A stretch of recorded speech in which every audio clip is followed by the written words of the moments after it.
The Narwhals for us is it's a competitive advantage. My name's Adam Ringler, and I'm a strength and conditioning coach and have been for over 20 years, and I've worked all of my career in Division I athletics.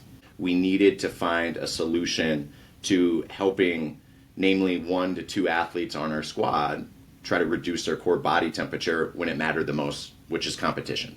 We know unequivocally, if we can lower core body temperature, that's a good thing for us, right? Like our athletes during timeouts, they can go back out, their heart rate response will lower, their endurance should improve, right? Time to exhaustion should improve. But if we can lower core body temperature, that's a good thing to do. And athletes that can do that more efficiently during the timeout or immediate timeout or during halftime will return to the court with hopefully a greater bandwidth of ability to go out and perform at a higher level. I want to make sure that they have accessibility to a palm cooling device. I mean, there's times where you're playing upwards of 38 minutes, 37 minutes. Those 3 minutes that you're out of the game, those matter. Those really matter. So we can sit there in those instances of close scrimmages, and we can sit there with an iPad and literally watch our athletes' heart rates drop during, our close scrimmage, our timeouts, our simulation against our male practice players or anything like that.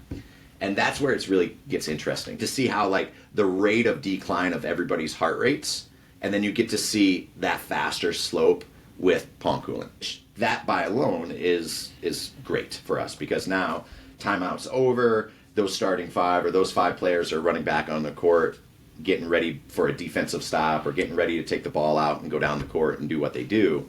But that particular athlete or those particular athletes that are using that gets to go out on a court with 10 beats per minute less of an average heart rate of what they would normally do, which is great. And so I'd say anywhere from 10 to 15%, we can start to see a faster rate of decline of that heart rate back towards their normal response.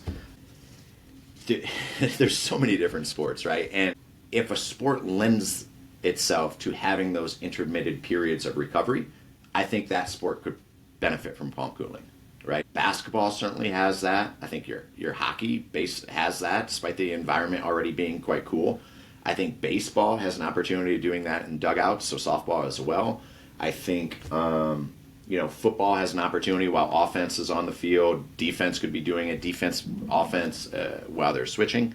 Volleyball certainly has application. I only work with women's basketball and volleyball, and I see direct application with both of those sports being able to do it. But I think you could extrapolate the similarities of that, or at least the characteristics of what's alike in those two sports, and they all have an opportunity of coming out and being able to pick up something in their hands, grab a snack, rehydrate, and if you can do that, then I think you could be a benefit with palm cooling.